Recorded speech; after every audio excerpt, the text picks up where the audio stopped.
वृक्ष का आपस में युद्ध हो गया। बड़े सुनने वाली कथा है ये देवी भागवत, साधारण बात नहीं है, बहुत मनन करना पड़ता है इसके। ये आध्यात्मिक कथाएं हैं, हमारे जीवन को बदल सकती है अगर इनको शरण कर इनका अनुसरण करें।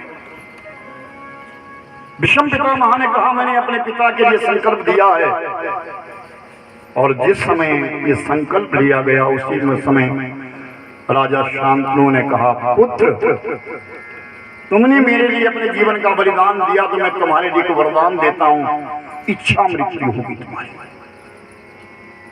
जब तक तुम चाहोगे तब तक इस धरती पर रह सकते हो, जब तक तुम्हारी इच्छा है तुम्हारी कोई आयु नहीं है। ये पिता का वरदान था। विषम पितामह ने अपने गुरु के साथ युद्ध कर दिया, लेकिन युद्ध में परास्त भी हुए, लेकिन ये नहीं माना कि मैं अम्बा का विवाह करूंगा। उस अम्बा ने संकल्प लिया, अय भीष्म सुन, अय देवव्रत सुन, तेरी मृत्यु का कारण मैं बनूंगा। और वही अम्बा शिखंडी का रूप धारण करके कौरवों की ओर से युद्ध करने के लिए आई थी, और जिसे देख करके विषम पितामह ने अपने शस्त्र छोड़ दिए थे। मैं स्त्री से युद्ध नहीं करूंगा, और अर्जुन के बाणों से बीत गए। वही विषम पितामह अब चिंतित हो गए। चित्रांगद और विचित्रवृत्ति की मृत्यु हो गई, आगे वंश की वृद्धि नहीं हुई। खुद विवाह करेंगे नहीं, दोनों भाई समाप्त हो गए, अब वंश कैसे चले? कहां इस जीवन में बड़ी उलझने आती है, हम आप ही नहीं। इन कथाओं से हमें पद्धति मिलती है, रास्ता मिलता है, हमें करना क्या चाहिए, हमें जीना कैसे चाहिए। ये कथा रस है, कथा अमृतपान है, ये पीने की वस्तु है, रस को पीना। लेकिन के पीने का रास्ता मुख नहीं है, ये कान है, इनसे सुनो। हमारा जीवन सुचारू रूप से चले। कितना सुंदर एक परिधान दिया है हमारे सनातन धर्म के लिए। सूर्य उदय होने के पश्चात कोई बिस्तर पर नहीं रहना चाहिए, सूर्यास्त के पश्चात घर से बाहर नहीं रहना चाहिए।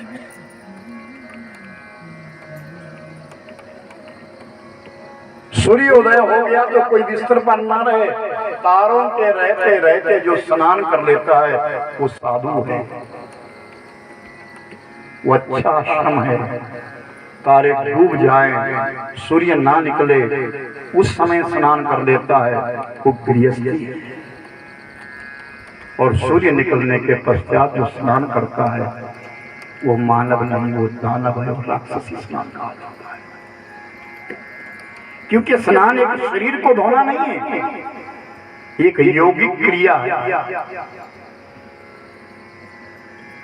इसको समय पर होना चाहिए। सूर्यास्त होने लगे, अपने आंगन में बुहार मत निकालिए, कूड़ा बाहर मत डालिए, किसी पुस्तक का पठन पाठन मत करिए। कितनी कृपा हो घर गृहस्थ के ऊपर, अपने घर में उस समय ज्योति जल जाए। तुम्हारे गुरु महाराज ने जो तुम्हें मंत्र दिया है उसका जाप कर लो। सुबह उठ करके सबसे पहला काम यही है स्नान, उसके पश्चात ध्यान जरूर करिए। आज कैसे, तभी तो कहा कि पश्चात्य सभ्यता आई है, जो तुम्हारा बहुमूल्य समय उसे तुम बच्चों को दे रहे हैं।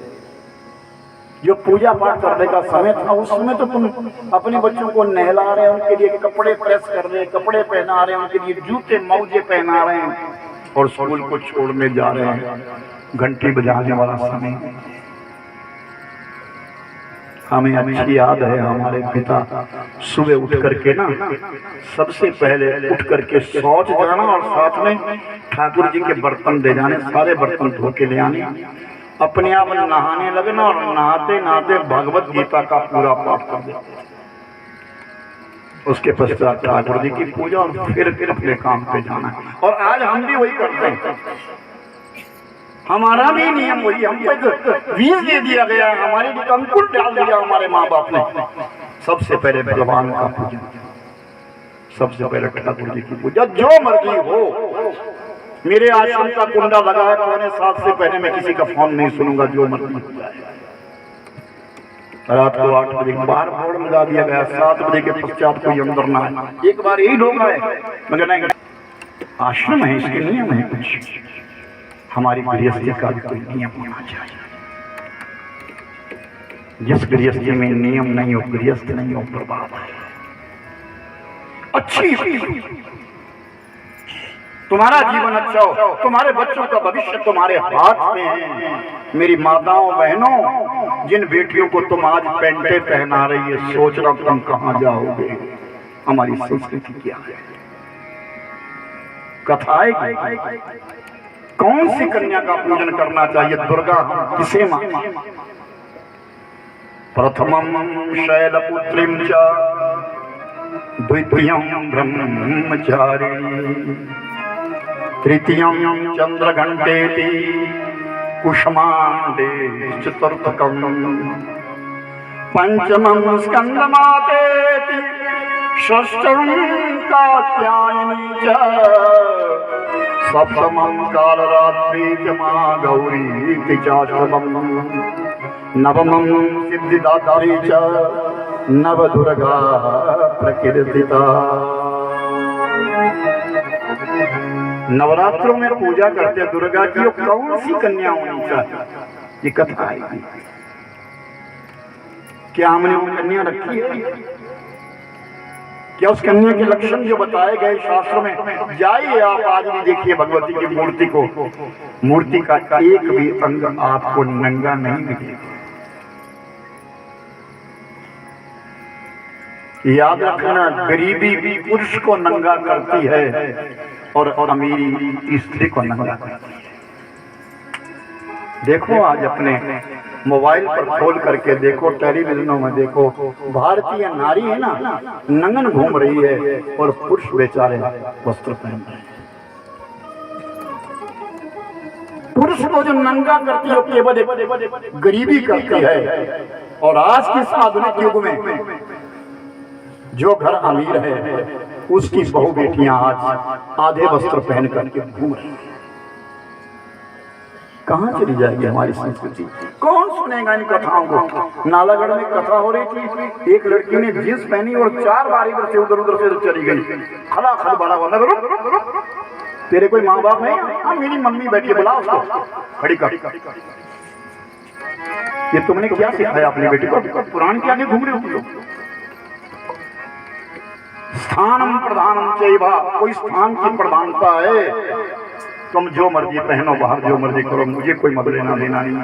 लेकिन जब तक पुराण के सामने आए हो ना, तो पद्धति से बैठना, सिर ढक करके बैठना, नमन करना हमारी संस्कृति, इसका ध्यान रखना। तुम नहीं बचाओगे तो कौन बचाएगा इसके लिए? हम इस संस्कृति को नहीं बचाएंगे तो कौन बचाएगा? कोई बाहर से बचाने वाला नहीं आएगा, डुबोने वाला आएगा। आप गांव के रहने वाले, मैं तो कहता हूँ धन्य है, गांव में आज भी देवताओं का निवास है। शहरों की हुड़दंग को हम बहुत देखते हैं। गांव की पवित्रता है, यहाँ आत्मीयता है, एक दूसरे की प्रीति है। शहरों में जो कुछ आज हो रहा है ना, हाँ कुछ परिवार है। अभी एक कथा में कसौली में करके आया, एक कथा में अभी कसौली में करके आया, और वो लाइव दिखा रहे थे अमेरिका के लिए। अमेरिका मन के लोग बैठे, वो जहाँ से वहीं से चीजें कर रहे हैं, अमेरिका भेज रहे थे। लेकिन वो अमेरिका की वो बेटी बीच में बैठी और बड़े सुंदर वस्त्र पहने उसने। एक दिन वो मेरे कक्ष में आई, मुझे मैंने, महाराज जी मैं आपके यहाँ आस्ती में क्या आई है? मैं, बेटा मुझे गर्व है तुम्हारे ऊपर। मैं तो सोचा था कि तू इनकी बेटी है, पता नहीं कौन सी मेम होगी, कैसे तेरे कपड़े में, तेरे कपड़े देख के तो मैं धन्य हूँ। महाराज जी मैंने इंडिया आने से पहले अपनी मम्मी को कह दिया था कि मेरे लिए 4-5 सूट सिला देना, मैं अपने कपड़े पहनूंगी अपनी मातृभूमि।